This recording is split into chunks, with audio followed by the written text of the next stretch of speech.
E aí, gente, hoje nós seguimos aqui na nossa série de dicas da quarentena Enem 2021.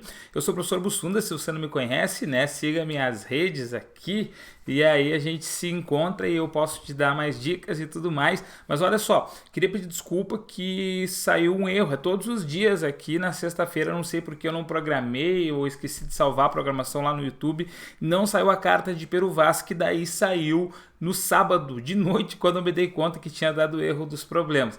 E aí, hoje é domingo e a gente segue todos os dias. Eu vou colocar agora, nos dias que tiver feriados, dicas extras para compensar os vídeos que vão faltar para fechar os 40, certo? Das nossas dicas. E não são 40 vídeos à toa, são 40 dicas que eu imagino que possam ser muito importantes para a prova do Enem de vocês, tipo a eugenia. Olha só, aqui nós temos um assunto que já apareceu algumas vezes no Enem, é um assunto lá do século XIX que traz o racismo científico à tona.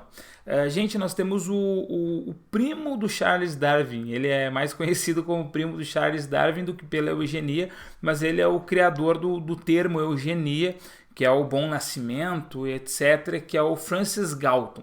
O Francis Galton ele faz estudos lá de evolução também no século XIX, e aí o Darwin estava naquela vibe de evolução por seleção natural, e aí o Galton pensou, poxa, e se a gente fizer a seleção artificial?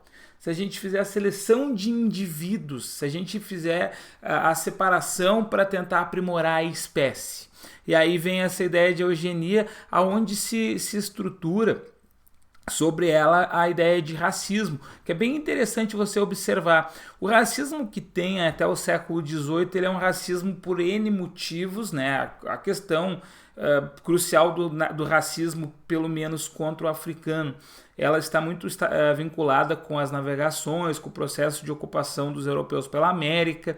Os portugueses é que começaram a fazer aquela escravidão mercantil, e daí vem uma justificativa que o negro talvez fosse inferior, talvez não tivesse alma, talvez estivesse sendo castigado por Deus e coisas assim.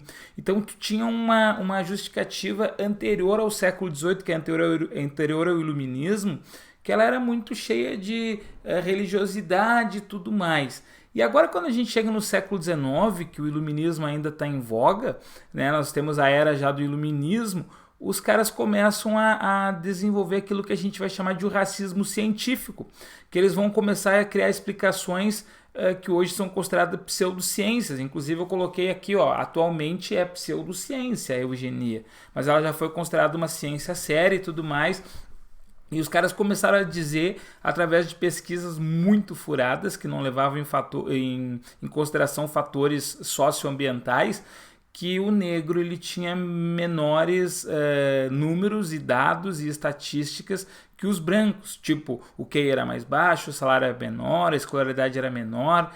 E claro, gente, o Francis Galton ele é um britânico, né? Eles fazem pesquisas lá na Inglaterra, e lá os negros que existiam eram descendentes dos escravos das colônias inglesas, sobretudo. Por óbvio que eles não iam ter os mesmos salários que os brancos, a mesma escolaridade e tudo mais. Mas aí não, eles estabeleceram que não, o negro ele é inferior. E aí vem essa ideia de o racismo ser científico, e muita gente começou a pregar a separação de raças, que negro casasse com negro e branco com branco. O Brasil, inclusive, vai ter a Sociedade Eugenista Brasileira, no início do século XX, composta por médicos, para ver como o negócio era ciência, né? Pô, médico é o cara que lida com a ciência da biologia em si, né? Em última análise, e os médicos eles começaram a defender, não, a gente tem que separar as raças para aprimorar as raças.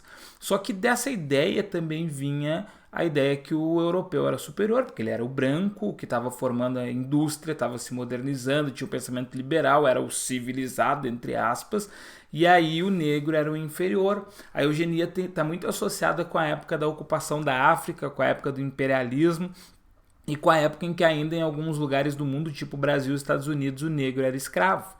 E por isso trouxe essa ideia de racismo científico. Só que é interessante você observar que daí a coisa vai se aprimorando até chegar depois a uma eugenia nazista.